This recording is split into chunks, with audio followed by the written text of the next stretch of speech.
Welcome to Acoustic Corner. I'm Steve Rothenberg, and each week we'll explore the world of acoustic music, from blues to bluegrass, classical, flamenco, and fingerstyle guitar, and everything in between. We'll feature live performances by some of the best musicians and bands in the Denver area, and visit local guitar shops and luthiers to discover where you can find yourself a beautiful custom-made guitar, banjo, or mandolin. For those of you interested in learning how to play guitar or improving your skills, you'll find lessons on how to play fingerstyle guitar, blues guitar, as well as other popular styles. Join us each week for a tour through the acoustic music landscape. There's something for everyone at Acoustic Corner.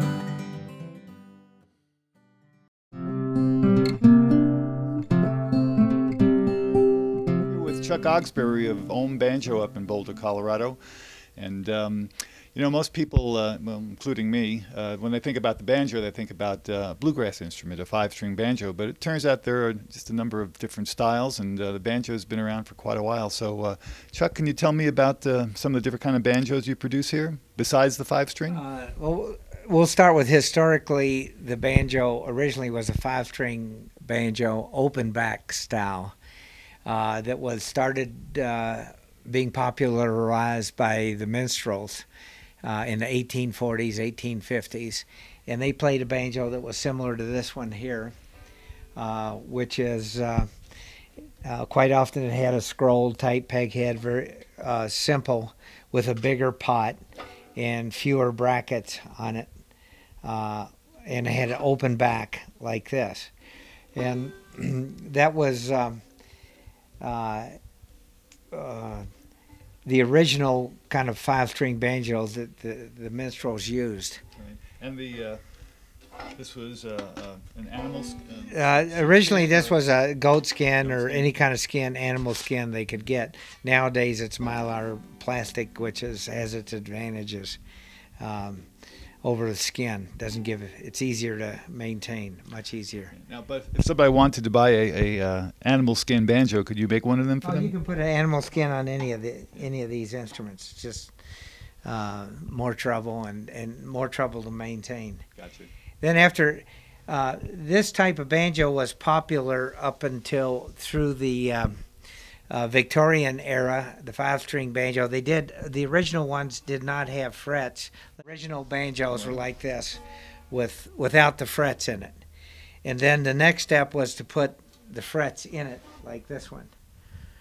And then that was popular up through the 1890s. It was actually one of the most popular instruments in America. The 1890s was a five-string open back banjo, normally with frets, that was played. It was a parlor instrument. Most Victorian homes had that type of banjo in, along with a guitar and a mandolin for the music people, and a piano, and maybe a piano, right?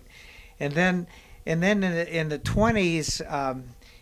After the turn of the century, people started playing the instrument with wanting more volume out of it and wanted to play it with a jazz band in a band instrument setting. So they played it with a flat pick, which made more sounds and a little more volume. And because there was a lot of mandolin players in those days, the tenor banjo became popular.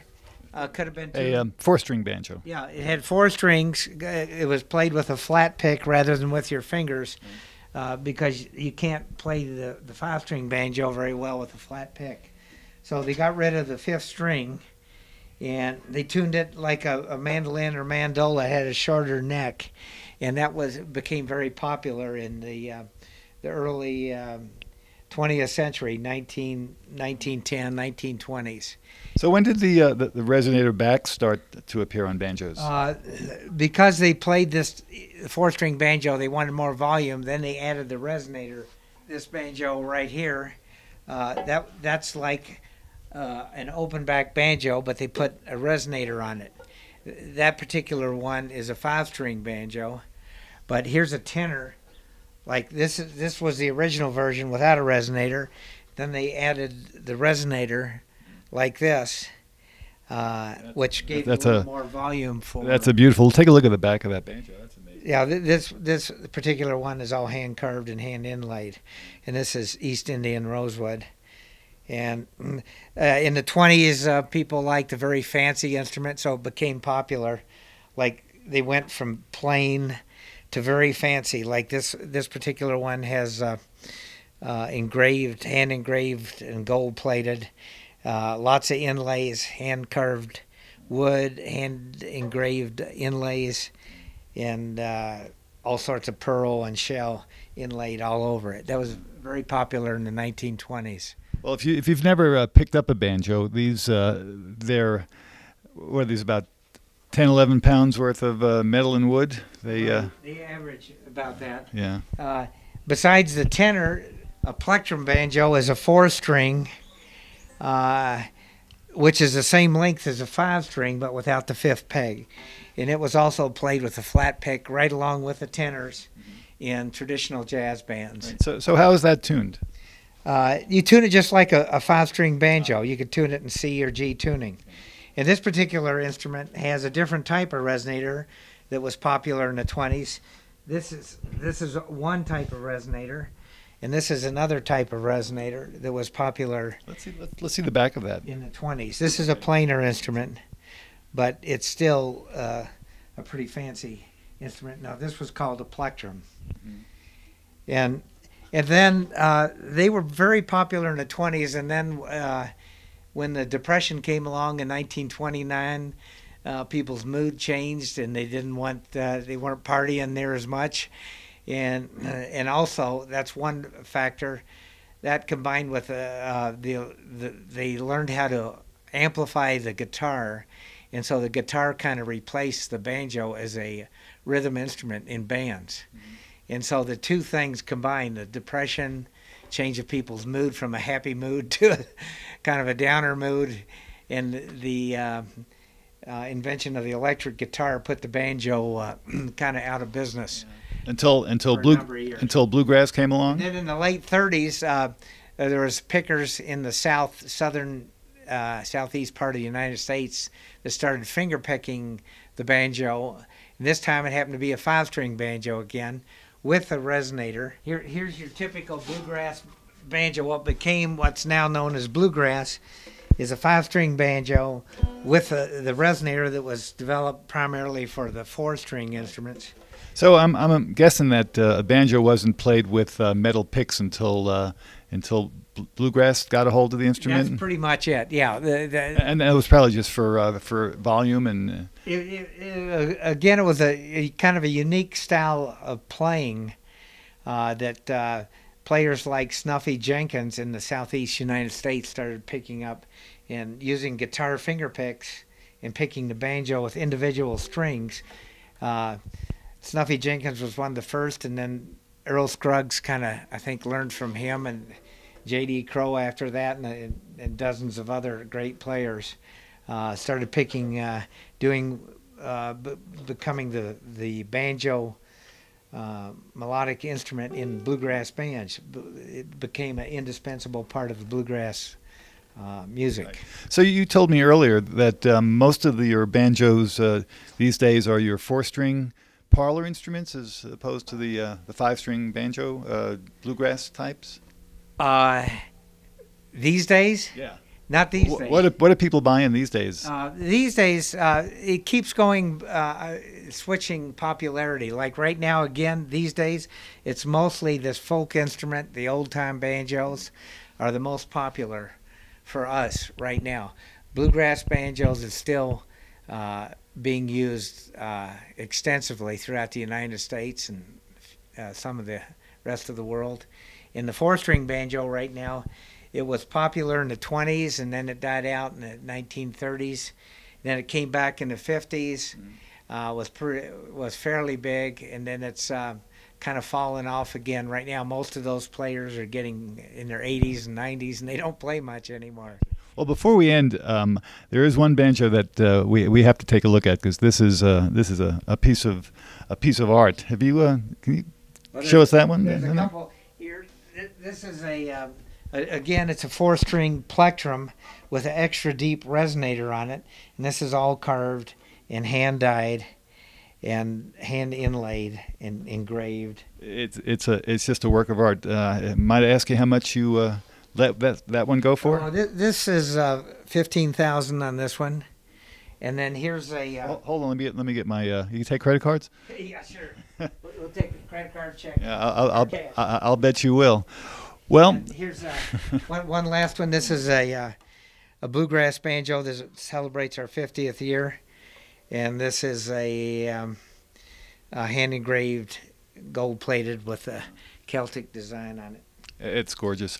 Well, thanks very much for showing this to us. Boy, if I had extra 15 grand laying around, I know what I'd do with it. But as it turns out, I don't. So thanks very much, Chuck. It was a pleasure to talk to you. And my pleasure. I enjoyed looking at these fine instruments.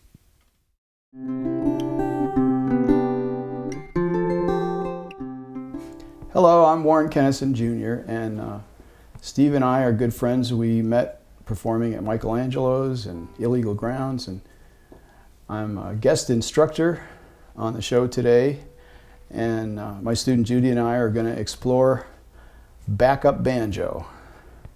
Yep. Yeah, so Excited about that. it's exciting.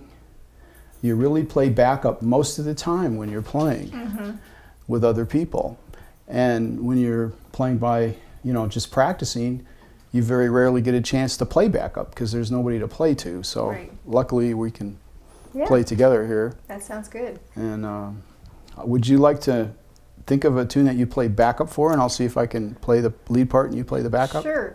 Well, let's go with something a little bit slower, like maybe Good Times. Good Times. All are the good past. times in Yeah. 3/4 time. What do you think? Jumping into the off the frying pan here.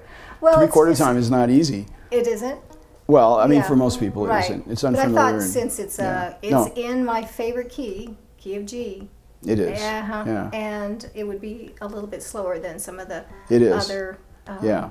songs that you'd play in bluegrass. Yeah, yeah. 4/4 time, 2/4. The tempo can just be all over the map. But waltz time usually is in a pretty narrow, slow tempo. So it's in that way, it's a good one to learn back up on if you can handle the time signature. Sure. All right. Well, let's give it a whirl. We'll see what happens anyway. here. Yeah, Okay. Let's give it a whirl. Got a little pickup.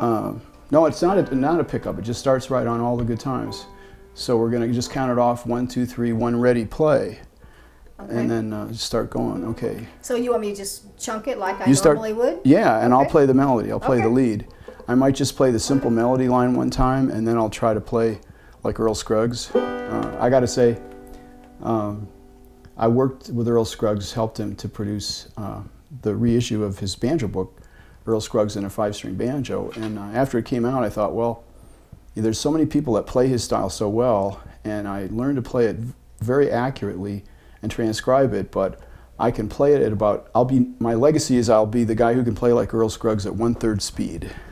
So don't push me too fast on these things. Well, hey, slow is good. Slow is good, especially Slow for is starting good. out. Absolutely. 1, 2, 3, 1, 2, 3.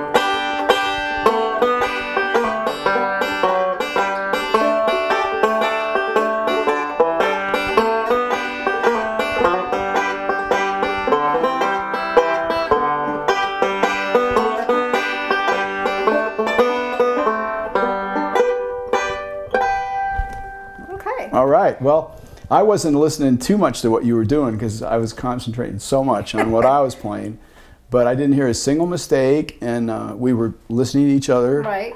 And But mine was boring. Do you only think? to you, Okay. When you're playing, the different people that have taught, you can get all their books. There's so many nice books out on how to play the banjo, and they give you Right. tips. And the backup is the frame around the picture. It's not supposed to be the picture itself. There's nothing that you want to draw the attention of the listener to. It's subliminal, and it doesn't sound good to the player because, they want to not have just Right. boring things over and over and over. But Right.